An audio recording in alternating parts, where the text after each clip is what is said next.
Surface Freedom Crop features tight concave layers and is earthy with a natural boho finish.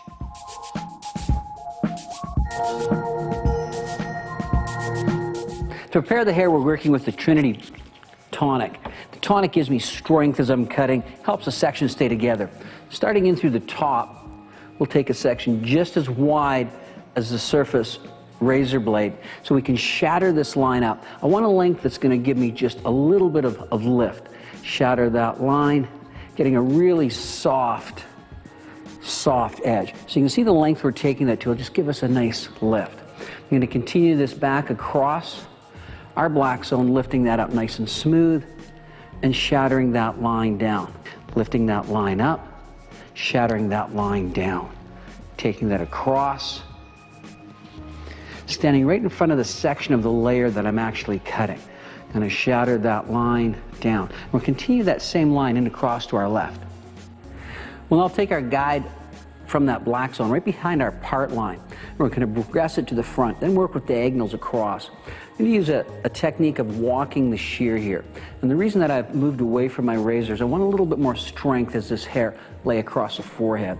So let's section this line up, pick up our guide from the back. Here we take the surface swivel, drop our hand down, and then just lightly flutter our thumb as we're working. So out to our length. I'm not slide cutting, I'm just lightly fluttering that thumb. Now from our guide, we'll work on diagonals across the ridge line.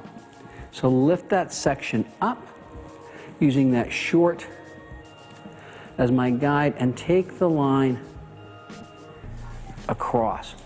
That light fluttering of the thumb will give us nice movement, but yet using the shear with the walking technique allows the hair to lay nice and flat. And we'll continue that all the way across to that front fringe line.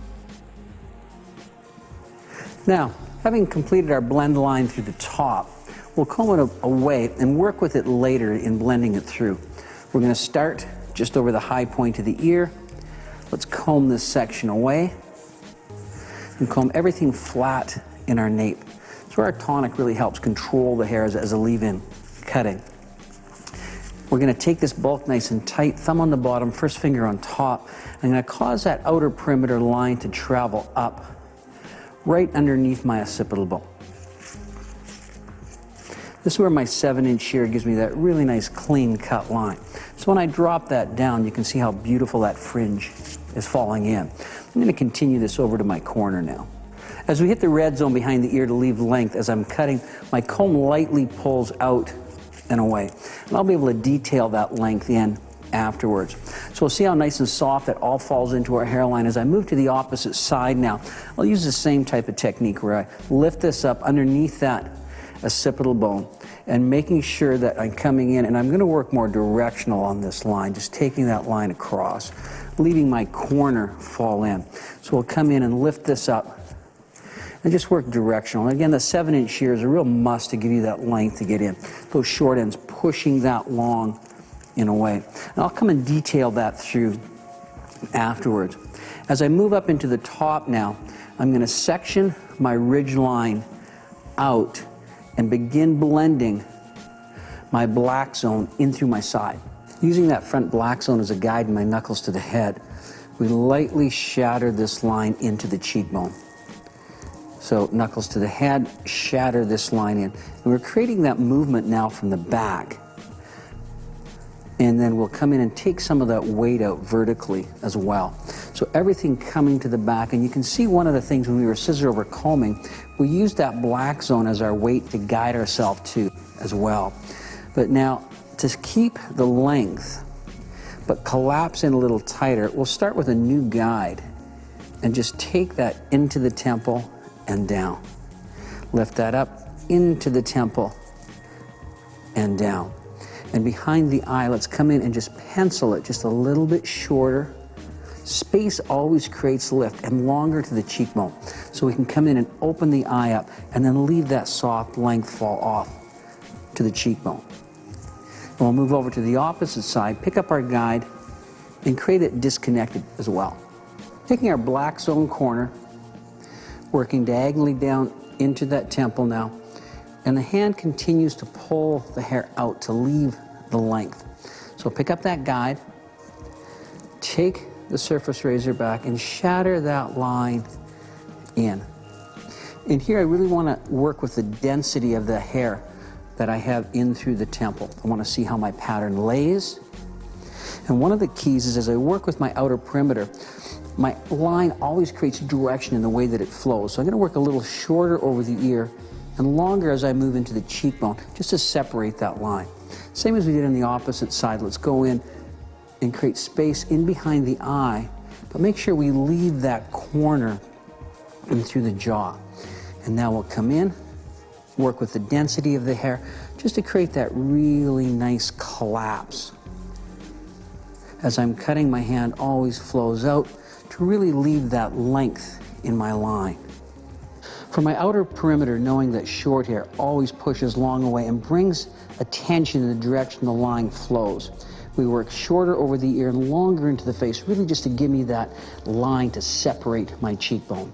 And then taking the weight and working to my eye's content as to how that's going to collapse. Now we're going to work with a disconnect that will blend our temples into our top line. Take our top fringe section, pull our guide that's from underneath, and create a soft bevel. So when we're blow drying, this can give us some lift up, it can give us some movement, but yet with an invisible bevel like this, it just blends really nicely. Same thing with the opposite side. Let's take this down, pick up that disconnection,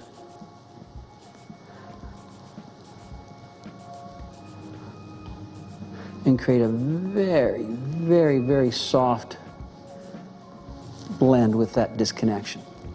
Lift that up and blend that disconnected edge. Lift that up and blend that line around. Now for the front fringe, we want more of a collapse. So we're going to use a technique with our surface swivel again, and we're going to bevel that line under. So take the fringe, drop it nice and smooth, drop the base down, and then lightly just flutter my thumb as I'm taking that line under. Just creating a really nice collapse. Take that down, we'll leave just a little extra length onto our opposite side. Just flutter that line and down. Now I want a little bit more separations here, so a technique that we're going to use again is our weave cutting. So let's come in, pull that fringe down, comb really nice and smooth, and we weave in, we weave out, we weave in, we weave out, we weave in, and then tip the blade up at about a 10-degree angle and one nice long stroke out to the end, just to give me that really nice separation. Now, as we move into our back, I like the weight, I like the concave that we have to the layers, but I'm finding I want to soften it. So we're going to go to the RZ Fine. The RZ Fine has its third cutting edge inside the tooth. Blade, tooth, razor's edge inside. 40 razor's edges, and we run. Pick up mid-shaft and run. And run. And run. And run. And remember, horizontal cutting always creates volume. So I'm working underneath the shear right now just to get some really nice volume. So we've left the length in our back, but we've really been able to soften that line away. And now for the perfect touches, it's all about detailing. How I can create separation. I want my haircut to really do all the work for us here. So let's see how that line is falling right there, separation. Pinch it all together. Take the edge of the surface razor and just create that separated piece. Create that separated piece. We use our texture paste afterwards. We'll just get beautiful separation with her haircut really doing all of the work for her. Freedom crop styling is very earthy, very natural, and to maximize our texture, we'll start with swirl. Mist the swirl in to give me a little more body, a little more base into that hair, and then we're going to work with texture paste. Texture paste provides just that little bit of volume, that little bit of texture, but it keeps it real touchable. So we'll work this through from base to ends, and then styling is really with our hands, just allowing that to separate, allowing it to be able to move apart. And then we'll be back on set to do some dry detailing with our texture paste. Now with our Freedom Crop dried, the texture paste is giving me a very flexible texture. And we'll take the exact same texture paste and come in and detail. Lightly working the texture paste through the hair just to see where we want it, keeping that very natural, very raw, very organic feel to it. Working in through our detailing. If I want a little bit of an extra texture, I'll even come in with a little bit of push powder, just to lightly tap the top. Having those vegan Velcro fibers really give us that texture in through the hair. One of the nice things that I love about the whole Freedom collection is it's truly designed for second and third day hair. So let's say 2-3 days goes by, we take the Trinity Dry Shampoo, mist it through the scalp.